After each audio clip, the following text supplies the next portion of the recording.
What's going on, my fellow collectors? Jim here with another figure review, and I'm very excited to be taking a look at the Mafex Justice League Batman figure.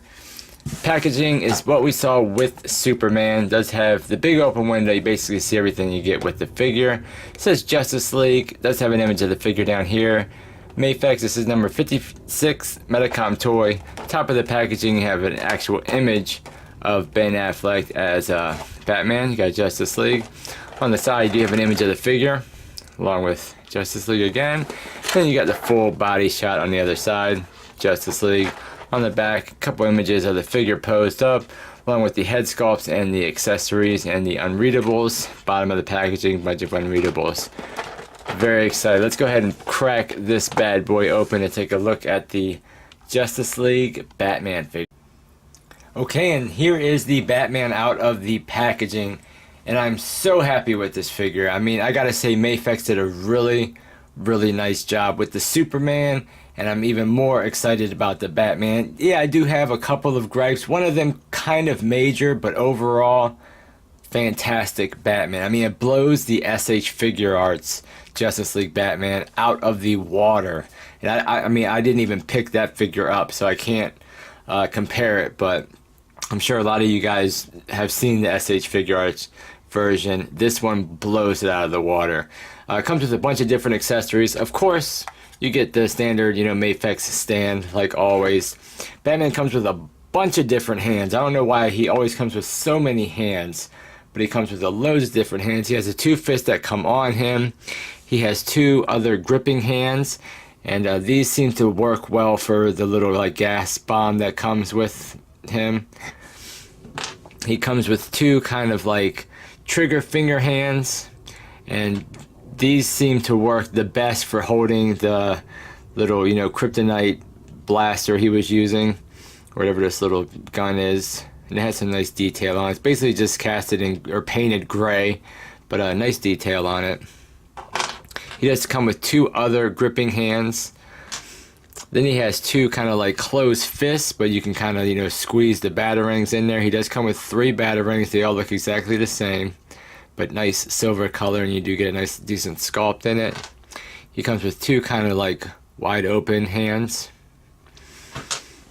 Then he comes with two other gripping hands, and I noticed that these hands were the easiest for him to hold the grapple gun, which they did a really nice job on. And the grapple actually comes out, and you do get two little extra ones on the side. But yeah, they did a good job with the grapple gun. So just a load of hands. And then of course you do have the fists that come on him. Comes off easy. Same thing, they kind of use that friction, so you don't have to worry about a peg. Really easy to swap the hands on and off. No problems at all. But yeah, just loads of, and you can push it all the way nice and flush, so that's really nice. But yeah, so that's all the hands and accessories that come with them. Let's take a closer look at this Batman figure. I think overall they did a really nice job with the head sculpt. I think they absolutely nailed it. I think they did a really good job. Once again with the skin tone, we're getting nice skin tone. We're not getting that god-awful, ugly orange yellow. I think the cowl looks really good.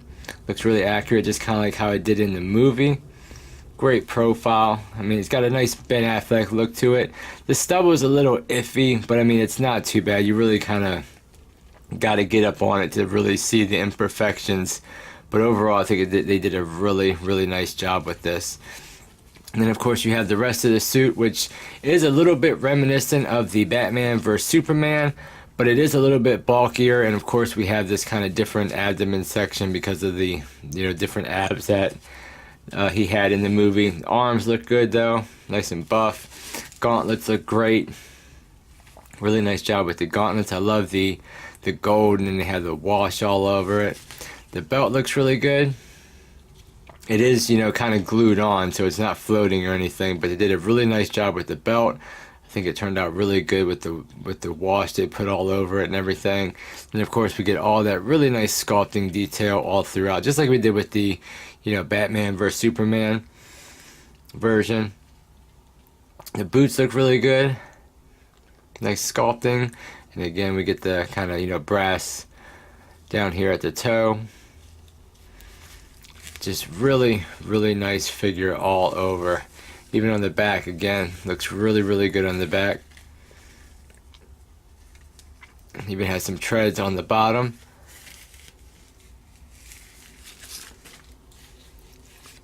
Now, my big issue with this guy is the cape. And it's not so much the cape itself. I do like the material they used.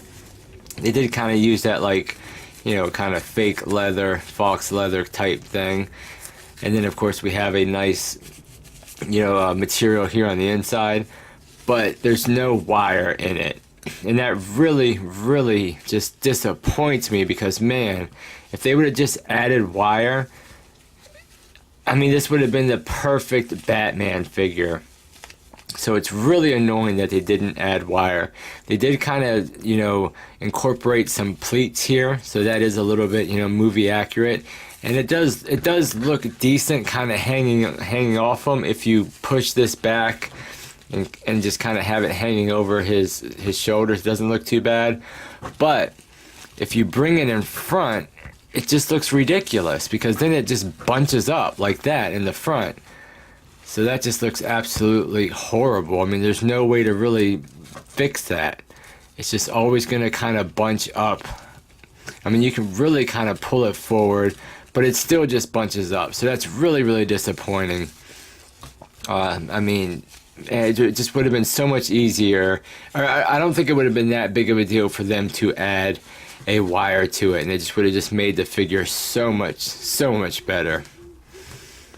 But he does come with an extra head,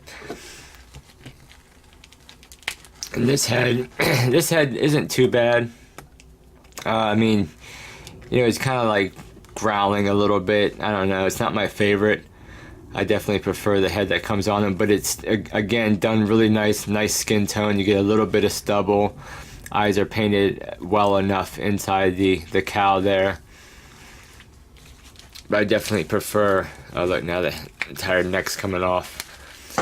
Definitely prefer this original one here. I think that just looks really, really good. Even though it might be a little bit boring, but I just think overall it looks really good. Now as far as articulation, really nice articulation. So of course you get movement at the head and at the neck. So with both of the joints, you can get them looking up pretty good. It does get a little gappy here in the front. Get them looking down, really nice. Of course you have, you know, rotation, and you can rotate the neck. Really nice side to side. So that's great. The arms, you do have a shift up and down. Coming out, you get about that much, so not too bad. You do have a double jointed elbow. So not too bad. The arms does come out, so you get pretty much almost the same range as you did with, you know, the Superman figure, but it still looks really good. You do have that cut, so you don't really get too much forward. But you get more forward than you do with Superman, so you can get him hunched over quite a bit. You can get him hunched back really nice, just like you could with Superman. It is a little bit more gappy on him, but I mean, you go too far, yeah, you're gonna pop the peg out. But really nice movement, really nice side-to-side movement, and of course you get rotation.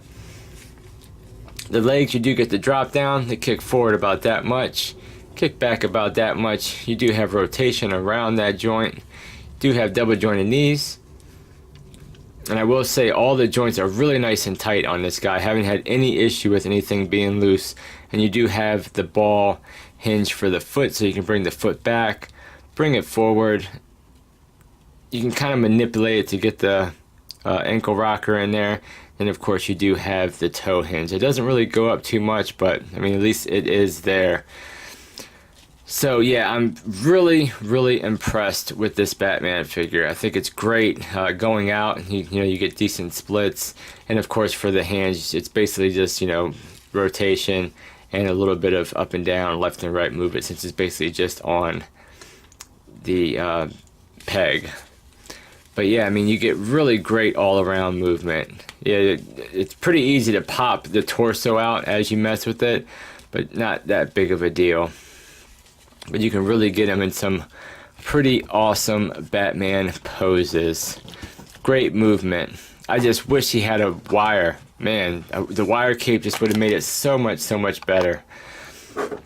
But let me get him standing up here so I can give you some size comparisons and also show you what he looks like with the Batman vs. Superman Batman.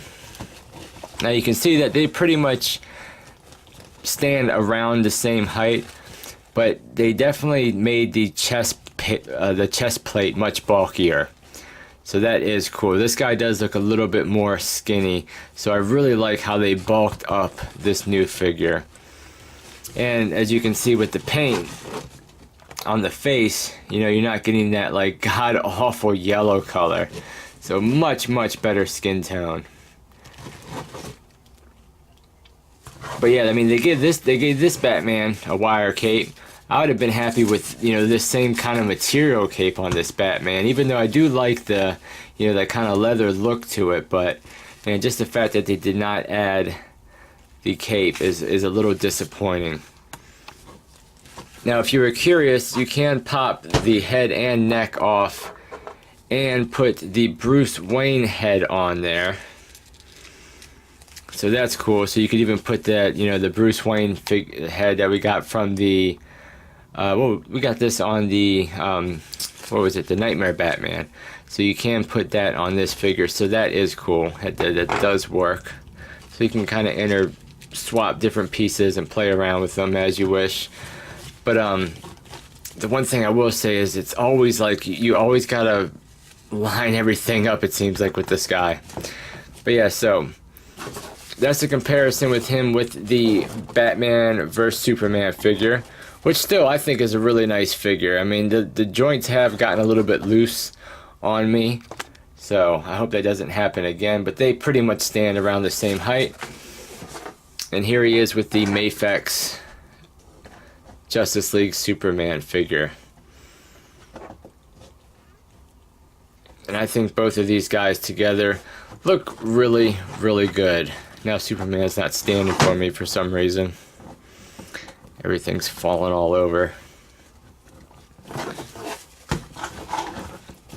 But as you can see, I mean, you know, I think the height is pretty decent there. I think they look really good together. Batman is still a little bit taller than Superman, but I think both of them just look so nice together. Two awesome figures. So Mafex, I hope they're going to continue killing this Justice League line. I can't wait to see the Flash. Can't wait to see what they do with Aquaman, of course, Cyborg. I do not have the Wonder Woman figure. I don't know if I'm going to pick up the Mafex version, but I know that the Batman and the Superman were two that I definitely wanted to pick up. And yeah, I mean, this is probably one of the best 6-inch Justice League Batman figures out there, hands down. Really nice figure. Measuring him out, it looks like to the top of his ears, he's a little over 6 1/4 inches tall. But yeah, guys, that was a look at the Mafex Justice League Batman figure. Just an awesome figure. I gotta give a shout out to Ami too, because I got this guy off of eBay through the Ami site, and I got it really quick. It's my first time ever actually ordering from Ami. But I got him in like, what was it, like 3 or 4 days from Japan, and it was at the door with free shipping too. So yeah, guys, that was the review. Thank you so much for watching. Like, comment, and subscribe, and I'll catch you guys on the next figure review. Take care.